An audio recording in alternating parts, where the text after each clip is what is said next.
सर्वेभ्यः नमो नमः। अहम मोनिका तालियान। आज हम अपनी कक्षा 7 की सुरभि पुस्तिका के तृतीय पाठ का अभ्यास कार्य करेंगे। इस पाठ को मैं आपको इससे पहले वीडियो में समझा चुकी हूँ, आप उसे देख लीजिए। इसमें हम इस पाठ का अभ्यास कार्य करेंगे। प्रश्न संख्या 1 देख लेते हैं। एतानि वाक्यानि शुद्धानि अशुद्धानि व इति पाठम पठित्वा वदन्तु लिखन्तु च। एतानि वाक्यानि, यह जो आपके वाक्य दिए हुए हैं, शुद्धानि अशुद्धानि व इति, आपको इनके सामने शुद्ध या अशुद्ध इस प्रकार पाठम पठित्वा, पाठ को पढ़कर, यह जो वाक्य हैं आपके, यह आपके पाठ को आधार मानकर ही जो आप अपने पाठ में पढ़ा है उनके अनुसार ही आपको इनके सामने शुद्ध या अशुद्ध आपको बोलने हैं और लिखने हैं। यह कार्य मैंने आपका किया हुआ है, आप अपने वाक्यों की हिंदी समझ लीजिए, जिससे आप अपने इन प्रश्नों का उत्तर अच्छी प्रकार दे सके।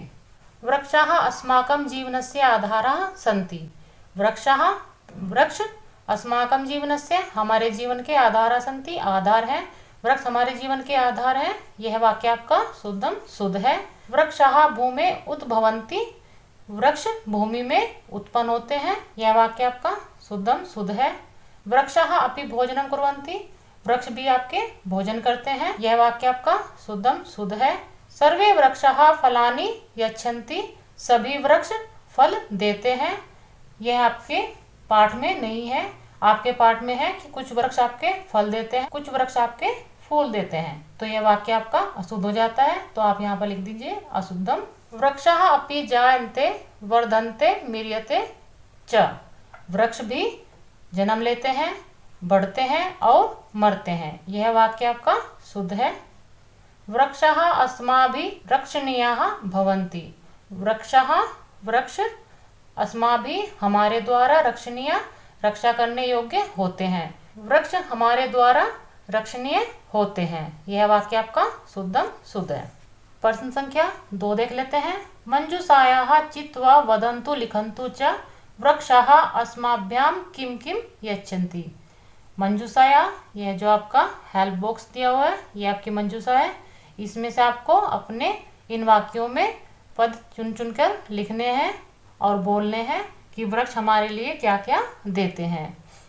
ये कार्य भी मैंने किया हुआ है, आप अपने वाक्यों की हिंदी देख लीजिए। रिक्त स्थानों के लिए आप यदि अपने पाठ को ध्यान से पढ़ेंगे तो आप अपने रिक्त स्थान बहुत ही अच्छे से कर सकते हैं। वृक्षाः परेभ्यः स्वच्छ वायुं यच्छन्ति, पेड़ दूसरों को स्वच्छ वायु देते हैं। वृक्षाः शीतलां छायां यच्छन्ति, पेड़ ठंडी छाया देते हैं। वृक्षाः मधुराणि फलानि यच्छन्ति, पेड़ मीठे फल देते हैं। वृक्षाः वातावरणं स्वच्छं कुर्वन्ति, वृक्ष वातावरण स्वच्छ करते हैं। वृक्षाः कोमलानि पुष्पाणि यच्छन्ति, वृक्ष कोमल पुष्प देते हैं। वृक्षाः प्राणिनां अतीव उपकारं कुर्वन्ति, वृक्ष प्राणियों पर बहुत सारे उपकार करते हैं। इन वाक्यों को आप तभी बहुत अच्छे से कर पाएंगे जब आप अपना पाठ बहुत अच्छे से पढ़ेंगे। प्रश्न संख्या 3 देख लेते हैं। उचितम अर्थः सह मेलनम कुर्वन्तु। उचित अर्थ, यहाँ पर आपकी जो मंजूषा दी हुई है उसमें आपके शब्द दिए हुए हैं। इन शब्दों का अर्थ आप इन शब्दों से सही मेल में करेंगे। इसके लिए आपको अपने शब्दों के अर्थ याद होने चाहिए। वृक्षाः तर्वः भुक्त्वा खादित्वा वहवा अनेके पृथ्व्यां भूमौ रसम जलम। इस प्रकार आप अपने इन शब्दों का अर्थ यहाँ से कर सकते हैं। प्रश्न संख्या 4 देख लेते हैं। एतेषां प्रश्नानां उत्तराणि एक पदेन वदन्तु लिखन्तु च। एतेषां, यह जो आपके प्रश्न दिए हुए हैं इनके उत्तर आपको एक पद में बोलने हैं और लिखने हैं।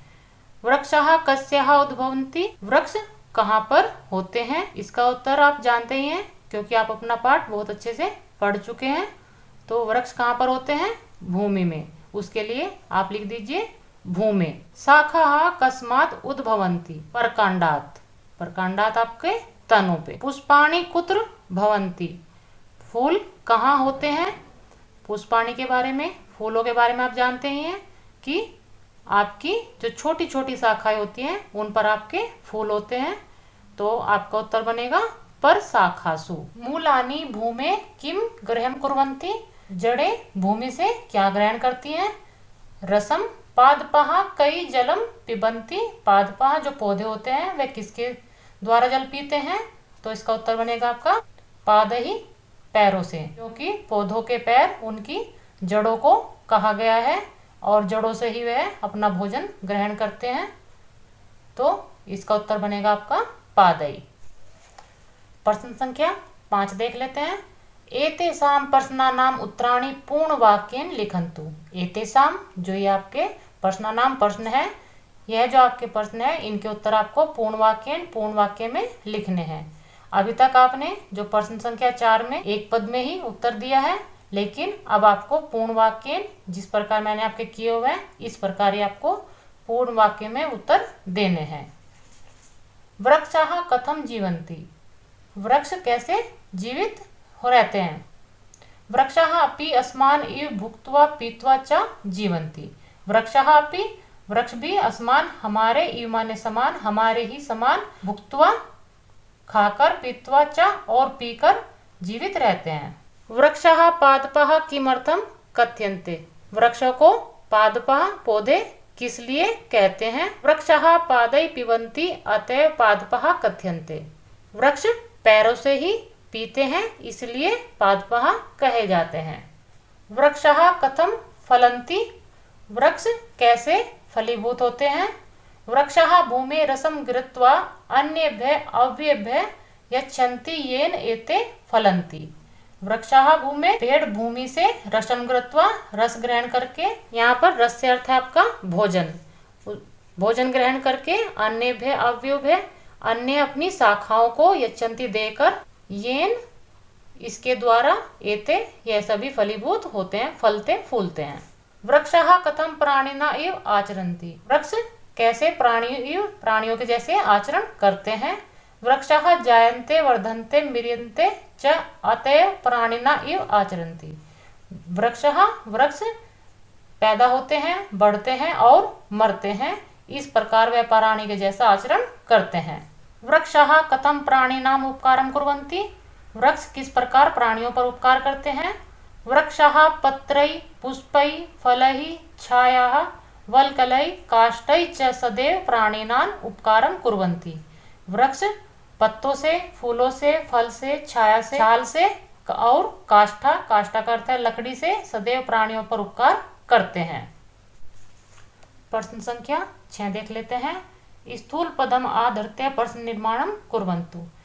स्थूल पद कहने का अर्थ यहाँ पे जो ये आपके प्रश्न में स्थूल पद आए हुए हैं इनके स्थान पर आप प्रश्नवाचक शब्दों का प्रयोग करके प्रश्न निर्माण कुर्वन्तु, प्रश्नों का निर्माण कीजिए। वृक्षाः अस्माकं जीवनम सन्ति। वृक्ष हमारे जीवन है। वृक्षाः आपका स्थूल पद है तो इसके स्थान पर आप अपने प्रश्नवाचक शब्द का प्रयोग करेंगे। उसके लिए आपको अपने किम सर्वनाम के शब्दरूप याद होने चाहिए, जिनकी वीडियो मैं आपकी पहले ही बना चुकी हूँ, आप उनको देख लीजिए, वह आपको प्रश्न निर्माण बनाने में बहुत सहायक होगी। जैसे वृक्षाः, वृक्ष आपका प्रथम विभक्ति बहुवचन का शब्द है, तो हम अपने प्रथम विभक्ति बहुवचन का शब्द लेंगे किम सर्वनाम में, पुल्लिंग में, तो वह आपका होगा के अस्माकं जीवनम सन्ति। वृक्षाणाम मूलानि पृथ्व्याम भवन्ति। इस वाक्य में जो आपका पृथ्व्याम स्थूल पद है वह आपका सप्तमी विभक्ति के एक वचन का शब्द है स्त्रीलिंग में, तो आप उसके स्थान पर किम सर्वनाम का स्त्रीलिंग में सप्तमी विभक्ति एक वचन का शब्द लेंगे, वह है आपका कस्याम। वृक्षाणाम मूलानि कस्याम भवति, कि वृक्षों की जड़ें कहाँ पर होती हैं। परकांडात शाखाः उद्भवन्ति। परकांडात तनों से शाखाएं उद्भवन्ति उगती हैं, तनों से शाखाएं उगती हैं। इस वाक्य में आपका जो स्थूल पद है वह आपका शाखा है। शाखा आपका स्त्रीलिंग में प्रथम विभक्ति बहुवचन का शब्द है, तो आप अपना इसके स्थान पर प्रथम विभक्ति बहुवचन का ही शब्द प्रयोग करेंगे किम सर्वनाम में, तो वह होगा आपका काहा। पर कांडात काहा उद्भवन्ति। वृक्षाः प्राणिना इव आचरन्ति। इस वाक्य में आपका स्थूल पद वृक्षाः है। वृक्षा को आप जानते ही हैं कि आपका पुल्लिंग में प्रथम विभक्ति बहुवचन का शब्द है, तो इसके स्थान पर हम प्रथम विभक्ति बहुवचन का प्रयोग करेंगे के प्राणिनः इव आचरन्ति। कौन प्राणियों के समान आचरण करता है। वृक्षाणाम बहवः भेदाः सन्ति। वृक्षों में अनेक भेद हैं। वृक्षाणाम आपका षष्ठी विभक्ति का बहुवचन का शब्द है, तो उसके स्थान पर हम केशाम प्रयोग करेंगे। केशाम बहवा भेदा सन्ति, किसके बहुत भेद हैं। वृक्ष रक्षणे अस्माकं जीवन रक्षणम अस्ति।